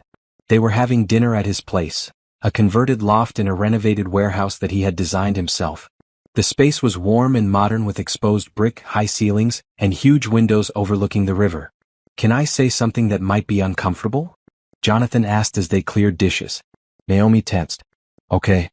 I notice you fact-checking things I tell you. Verifying my stories. Looking for contradictions. He said it kindly without accusation. I understand why, given what you've been through. But I want you to know that I'm being completely honest with you. Always have been. Naomi felt her cheeks heat with embarrassment. I'm sorry. I don't mean to. Don't apologize. Your caution makes sense. I just want you to know that I'm not offended by it. Take all the time you need to trust me. I'm not going anywhere. The gentleness in his voice, the complete lack of defensiveness, made Naomi's throat tight with emotion. Trevor was so good at lying, she said quietly. He looked me in the eye and lied every single day for years. I didn't see it because I trusted him completely. How do I trust my judgment again? Jonathan moved closer and took her hand. By starting small. Trust me with small things and see what happens. When I tell you I'll call, see if I do. When I say I'll be somewhere, see if I show up. Build trust through consistency, not blind faith. What if I can't get there? What if I'm too broken to trust anyone again? You're not broken, Naomi. You're healing. And healing takes time. Jonathan squeezed her hand. I'm willing to be patient while you heal. But I need you to be patient with yourself too. Naomi looked at this man who had shown her nothing but honesty, respect, and understanding, who had listened to her story without judgment, who had waited for her to be ready instead of pushing. "Thank you," she whispered, "for understanding." They kissed for the first time that night. Gentle, sweet, full of possibility. Over the next few months, Naomi slowly let her guard down. Jonathan proved his reliability through consistent actions. He showed up when he said he would, called when he promised, introduced her to his friends and family, shared his financial records when she nervously asked to see them. "This is probably crazy," Naomi had said when she asked. "But I need to know you're being honest about your business and finances." Jonathan had pulled up his accounting software without hesitation. "Not crazy at all. Here's everything. My firm's finances, my personal accounts, my tax returns. I have nothing to hide." That openness, that willingness to be completely transparent, helped Naomi trust him in a way she hadn't thought possible. By summer they were seriously dating. Jonathan had met Nicole, who thoroughly approved. Naomi had met Jonathan's family, his parents, 2 sisters and nephew, and felt welcomed immediately. "You make Jonathan happy," his mother told Naomi at a family barbecue. "I can see it in his eyes when he looks at you." Naomi saw it too. Jonathan looked at her with genuine affection, admiration, and respect. Not possession or control. Not manipulation or deception. Just honest emotion. It was terrifying and wonderful at the same time.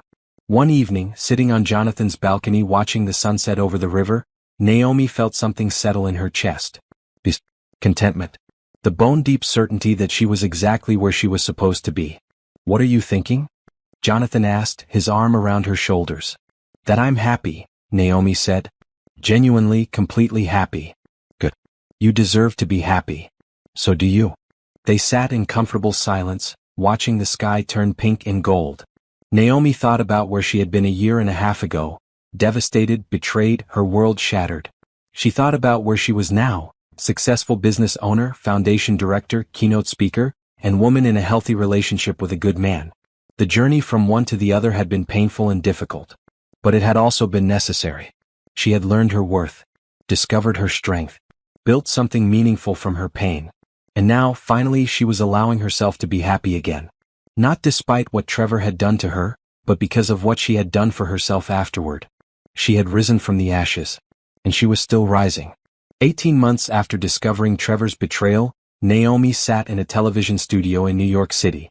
The producers of a national morning show wanted to do a follow-up segment on her story, focusing on the success of Phoenix Financial Consulting and the Restoration Foundation. "You've helped over 200 women recover more than $12 million in hidden or stolen assets," the host said, reading from her notes with amazement. "That's extraordinary." "The need is extraordinary," Naomi responded. "Financial abuse is far more common than people realize. We're just scratching the surface." The segment aired the following morning, reaching millions of viewers. Naomi's phone exploded with messages, media requests, potential clients, women sharing their stories, and donors wanting to support the foundation. One message stood out. It was from a literary agent in Los Angeles. "I saw your interview. Your story needs to be a book. Would you be interested in discussing a book deal?" Naomi called the agent that afternoon. Within a week, she had an offer from a major publisher for a book tentatively titled Rising Phoenix: How I Turned Financial Betrayal into Empowerment. The advance was substantial, enough to expand the foundation significantly and hire more staff for Phoenix Financial Consulting. Naomi spent her evenings and weekends writing, pouring her experience into chapters that balanced personal narrative with practical advice. She detailed the warning signs of financial abuse, steps for protection, legal resources, and emotional recovery strategies. Nicole helped her edit, offering feedback on tone and clarity. "This is going to help so many women," Nicole said, reading a draft chapter. "You're giving them hope and practical tools." Jonathan supported her through the intense writing process, bringing her dinner when she worked late and listening to her read chapters aloud to test the flow. "You're going to change lives with this book," Jonathan told her one evening. "Already have changed lives. But this will reach women who might never find your foundation or consulting business." The book was scheduled for publication in 6 months. The publisher planned a national book tour with events in 15 major cities. Meanwhile, Phoenix Financial Consulting continued to thrive. Naomi had expanded to a team of 8, 5 forensic accountants, 2 victim advocates, and an office manager. They had moved to an even larger office space with conference rooms for client meetings and workshops. The Restoration Foundation secured a major grant from a national women's organization, allowing them to open satellite offices in 3 additional cities. Each office was staffed with local forensic accountants who provided free services to women in need. Naomi hired Brittany, the young woman who had been her first pro bono client, as the foundation's client coordinator. Brittany had rebuilt her credit, completed a business certificate, and wanted to help other women the way she had been helped. "You changed my life," Brittany told Naomi on her first day. "Now I want to pay that forward." The foundation's annual gala was scheduled for October. It had grown from a small fundraiser to a major event with 300 attendees, including local politicians, business leaders, and media personalities. Naomi stood at the podium in a deep emerald gown, looking out at the crowd. 2 years ago, she had been crying in a coffee shop, her world shattered. Now she was addressing hundreds of supporters about the impact they were making together. "When I discovered my husband's betrayal," Naomi began, "I had a choice. Let it destroy me or let it define my purpose. I chose purpose. But I couldn't have built any of this alone. Every person in this room has contributed to helping women reclaim their financial independence and dignity." She detailed the foundation's achievements: 217 women helped, $14 million recovered, 3 new office locations, partnerships with 50 domestic violence shelters and legal aid organizations. "But numbers don't tell the whole story," Naomi continued. "The real story is in the women we've helped. Women like Brittany, who came to us drowning in fraudulent debt and is now our client coordinator. Women like Maria, who discovered her husband had been stealing her disability payments and now volunteers as a peer counselor. Women like Catherine, who learned her business partner was embezzling and now runs a successful company with proper financial controls." The audience applauded. Naomi saw Jonathan in the front row, smiling proudly. Beside him sat Nicole, Patricia Johnson, Robert Mitchell, and Detective Torres, the team that had helped her when she needed it most. "These women didn't just survive financial abuse," Naomi said. "They transformed their pain into power. They took back control of their lives. And that's what we're fighting for, not just financial recovery but complete empowerment." The gala raised over $300,000 for the foundation. Donors committed to ongoing monthly support. Corporate sponsors signed on for the following year. After the event, Jonathan took Naomi to their favorite restaurant, the quiet Italian place where they had their 3rd date. "I'm proud of you," Jonathan said, raising his wine glass. "Not just for tonight, but for everything you've built."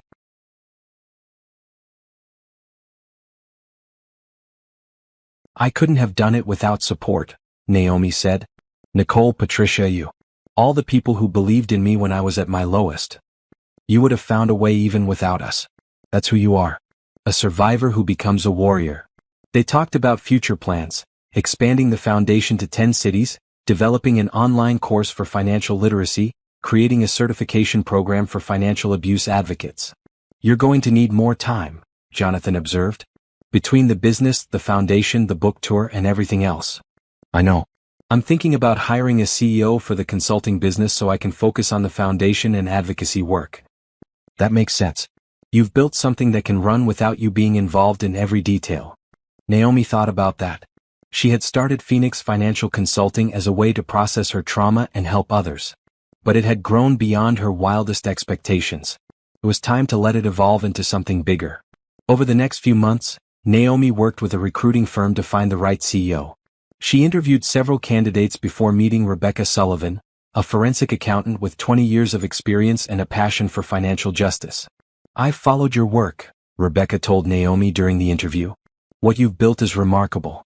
I want to help it grow while maintaining its mission and integrity." Naomi hired Rebecca and spent the next month training her on operations, client protocols, and company culture. By December, Rebecca was fully leading Phoenix Financial Consulting while Naomi shifted to a board chair role. This freed Naomi to focus on the Restoration Foundation, which had become her true passion. The foundation was helping women who couldn't afford private services, the ones who needed help the most. She spent her days reviewing cases, training new forensic accountants, developing educational materials, and speaking at events about financial abuse awareness. The book launched in February to strong reviews and immediate bestseller status. Naomi's book tour took her to 15 cities in 3 weeks. At each event, hundreds of women showed up, some sharing their stories, others seeking advice, all looking for hope. You made me realize I wasn't crazy, one woman told Naomi at a signing in Chicago. My husband kept telling me I was bad with money, that I was irresponsible. But after reading your book, I had his finances analyzed. He'd been hiding $200,000. Stories like that one fueled Naomi through the exhausting tour. She was making a difference, reaching women who might never have questioned their financial situations otherwise. In March, Naomi was invited to speak at a United Nations Forum on Economic Empowerment for Women. She presented data from the Foundation's work, demonstrating the scope of financial abuse and the effectiveness of forensic analysis in helping victims. Financial abuse is a global issue, Naomi told the international audience. It crosses cultures, economic classes, and educational levels. But the solution is consistent: education, transparency, and resources for victims to protect themselves and recover. The speech led to invitations to consult with international organizations about developing similar programs in other countries. The Restoration Foundation partnered with groups in Canada, the United Kingdom, and Australia to replicate their model. Through all of this, Jonathan remained her steady support. He attended events when his schedule allowed, celebrated her victories, and provided quiet comfort after difficult days. One evening in April, they were having dinner at his loft when Jonathan said, "Can we talk about the future?" Naomi's heart skipped. "Okay. We've been together for over a year now.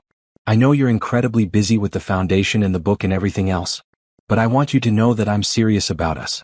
About building a life together." "I'm serious too," Naomi said.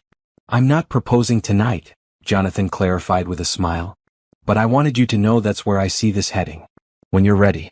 No pressure." Naomi felt warmth spread through her chest. A year ago, the thought of marriage would have terrified her. Now, with Jonathan, it felt like a natural progression. "I appreciate you telling me," she said. "And for the record, I'm getting there. Maybe not tomorrow, but definitely getting there." Jonathan reached across the table and took her hand. "That's all I need to hear." They continued building their relationship alongside their careers. Jonathan's architecture firm won a major contract to design a community housing project. Naomi expanded the Restoration Foundation to 7 cities.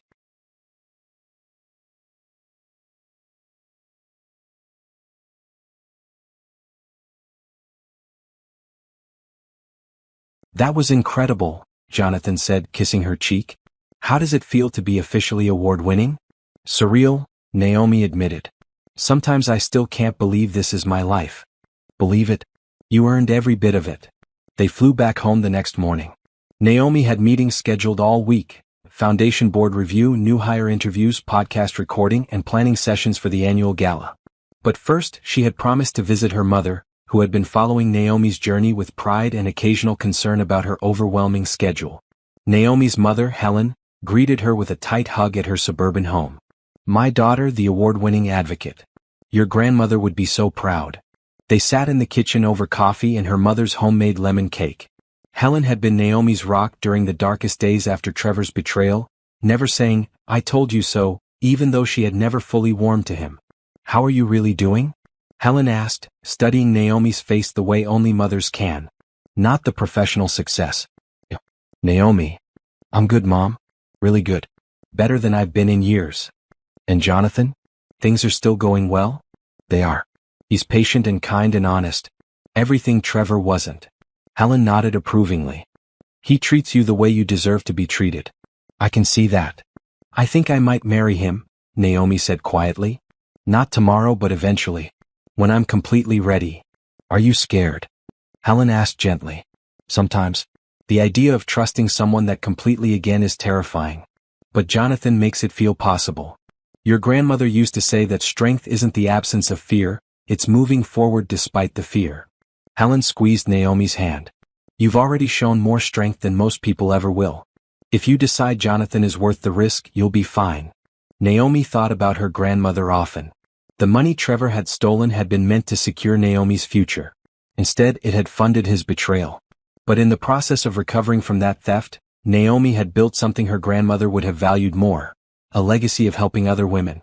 "I wish Grandma could see what I've built," Naomi said. "She can.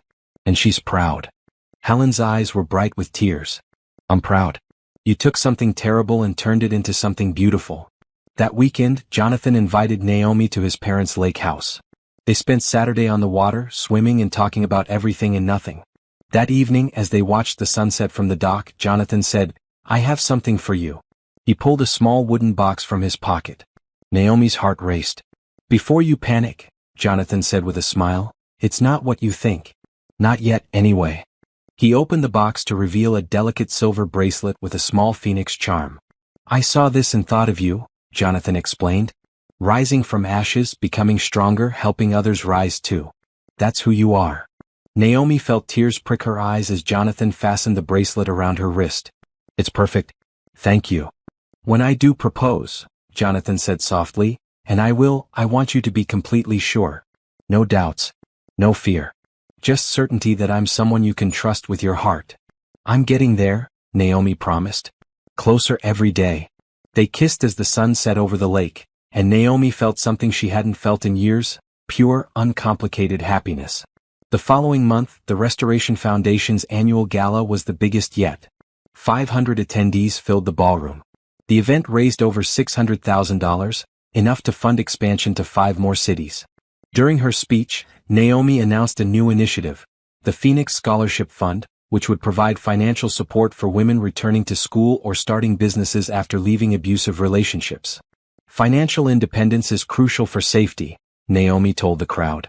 "Women often stay in abusive situations because they can't afford to leave. The scholarship fund will help remove that barrier." The announcement received enthusiastic applause and immediate donor commitments. After the event, Naomi stood with her core team, Nicole, Patricia, Robert, Rebecca Sullivan, and now Brittany, and looked at what they had built together. "We've come a long way from that first meeting in Patricia's office," Naomi said. "You've come a long way," Patricia corrected. "We just helped you get there." "No," Naomi said firmly. "We did this together. Every woman we've helped, every dollar we've recovered, every system we've changed, that's teamwork." Nicole raised her glass. "To teamwork." And to Naomi, who turned the worst day of her life into the best work of her life. They toasted and laughed and shared stories late into the night. December brought unexpected news. The district attorney called to inform Naomi that Trevor was being transferred to a minimum security facility for his final year of incarceration. He would be eligible for work release and could potentially be out in 9 months with good behavior. "How do you feel about that?" the DA asked. Naomi considered the question. 2 years ago, the thought of Trevor being released would have terrified her. Now she felt nothing but indifference. "It doesn't matter," she said honestly. "Trevor is my past. My future has nothing to do with him." "That's healthy," the DA said approvingly. Not many victims reached that point of closure. But Naomi realized it wasn't closure she felt. It was transcendence. She had moved so far beyond Trevor's betrayal that his existence barely registered in her consciousness anymore. Christmas Eve, Jonathan's family hosted a gathering at their home. Naomi had become comfortable with his family over the past year and a half, appreciating their warmth and inclusion. After dinner, Jonathan's mother pulled Naomi aside. "Can I show you something?" She led Naomi to her study and pulled out a photo album. Inside were pictures of Jonathan's late grandmother. "She passed 5 years ago," Jonathan's mother said. "But before she died, she gave me her engagement ring and made me promise to give it to Jonathan when he found someone worthy of it." She opened a small box to reveal a beautiful vintage ring, a sapphire surrounded by diamonds in an Art Deco setting. "I'm not showing you this to pressure you," she continued. "I'm showing you because I want you to know that when Jonathan proposes, and he'll be offering you this ring. And I want you to know it comes with our blessing and our certainty that you're the right woman for our son." Naomi felt overwhelmed by the gesture. "Thank you. That means everything. You've been through so much, Naomi. But you've emerged stronger and more compassionate. Jonathan is lucky to have found you." As the year ended, Naomi took stock of her life. The foundation was thriving. The business was successful. Her book continued to sell and help women worldwide. Her relationship with Jonathan was steady and healthy. Most importantly, she had healed. The wounds Trevor had inflicted were now scars, reminders of what she had survived, but no longer sources of active pain. New Year's Eve, Naomi and Jonathan attended a charity gala. As midnight approached, they stood on a balcony overlooking the city lights. "What are you hoping for this year?" Jonathan asked. Naomi thought about it. A year ago she would have said professional milestones, expanding the foundation, hitting book sales targets, winning awards. But now her priorities had shifted. "Balance," she said. "I want to keep doing this important work, but I also want to live my life. Build relationships. Experience joy. Not just survive but truly thrive. That sounds perfect, Jonathan said. As the countdown began, Naomi felt a sense of peace. She had spent 2 years rebuilding from devastation, had transformed betrayal into purpose, had helped hundreds of women reclaim their power. But now it was time to also reclaim her own personal happiness. The crowd counted down. 5, 4, 3, 1. Jonathan kissed her as fireworks exploded over the city. Happy New Year, Naomi. Happy New Year, she replied, meaning it with every fiber of her being. 6 months later, Naomi stood in her office reviewing the foundation's latest impact report. They had now helped over 600 women across 17 cities. The scholarship fund had awarded 50 grants. The online financial literacy platform had 15,000 active users. Her phone rang. Jonathan's number. Hey, she answered. What's up? Can you meet me at the park? Our usual spot by the fountain? No. I have a meeting in an hour. This is important. Please? Something in his voice made Naomi agree. She drove to the park where they had their first real date, finding Jonathan waiting by the fountain in a suit instead of his usual casual wear. What's going on? Naomi asked, suddenly nervous. Jonathan took both her hands. 2 years ago, I met a woman at a fundraiser. She was brilliant and passionate and beautiful, but she was also wounded, healing from a betrayal that would have destroyed most people. Naomi's heart began to race. I watched her transform that wound into a mission, Jonathan continued. Watched her help hundreds of women. Watched her become not just a survivor, but a warrior. And I fell in love with her strength, her compassion, and her unwavering commitment to making the world better. He dropped to one knee, pulling out the Art Deco ring his grandmother had left. Naomi Washington, you've shown me what real strength looks like. What genuine kindness means. What it means to rise from ashes and become something even more beautiful. Will you marry me? Naomi looked down at this man who had been patient with her healing, supportive of her mission, and honest in all their interactions. Who had proven through consistent actions that he was worthy of trust. The fear she had carried for so long dissolved. In its place was certainty. Yes, she said, tears streaming down her face. Yes, I'll marry you. Jonathan slipped the ring on her finger and stood to kiss her. Around them, people who had been watching applauded. That evening, Naomi called her mother, Nicole, and her team to share the news. Everyone celebrated, already planning engagement parties and wedding details. But what Naomi felt most was gratitude. Gratitude for the journey that had brought her here. For the betrayal that had nearly destroyed her but instead forged her into something stronger. For the people who had supported her. For the women she had helped. For this second chance at love with a good man. Trevor had tried to take everything from her. Instead, he had given her the opportunity to discover her true strength and purpose. She had risen from the ashes of his betrayal. And now, standing in her office looking at the engagement ring on her finger and the impact report showing hundreds of women helped, Naomi understood something profound. The best revenge wasn't just survival. It was building a life so full of meaning, purpose, and genuine happiness that the person who tried to destroy you became completely irrelevant. Trevor was somewhere serving the remainder of his sentence, his life defined by his crimes and failures. Naomi was here, engaged to a wonderful man, running a successful business and foundation, making a real difference in the world. She had won. Not by destroying him, but by creating something beautiful from the ruins he left behind. And that victory was sweeter than any revenge could ever be. Epilogue, 5 years later. Naomi stood backstage at a TED conference, about to give a talk on financial abuse awareness. She wore a navy dress and her grandmother's pearls. On her left hand, alongside her wedding band, sat the sapphire engagement ring Jonathan had given her 3 years ago. They had married in a small ceremony surrounded by family and friends. Had bought a house together. One they both owned equally with complete financial transparency. Had built a life based on trust, honesty, and mutual respect. The Restoration Foundation now operated in 35 cities across the country and had international partnerships in 12 countries. They had helped over 2,000 women recover more than $80 million. The scholarship fund had awarded 300 grants. Phoenix Financial Consulting, under Rebecca's leadership, had grown to 50 employees across multiple offices. Naomi had written a second book about financial literacy for young adults. She served on boards of 3 national organizations focused on economic empowerment. And in her spare time she was raising her daughter, 1-year-old Grace Helen Hayes, named for her grandmother and great-grandmother.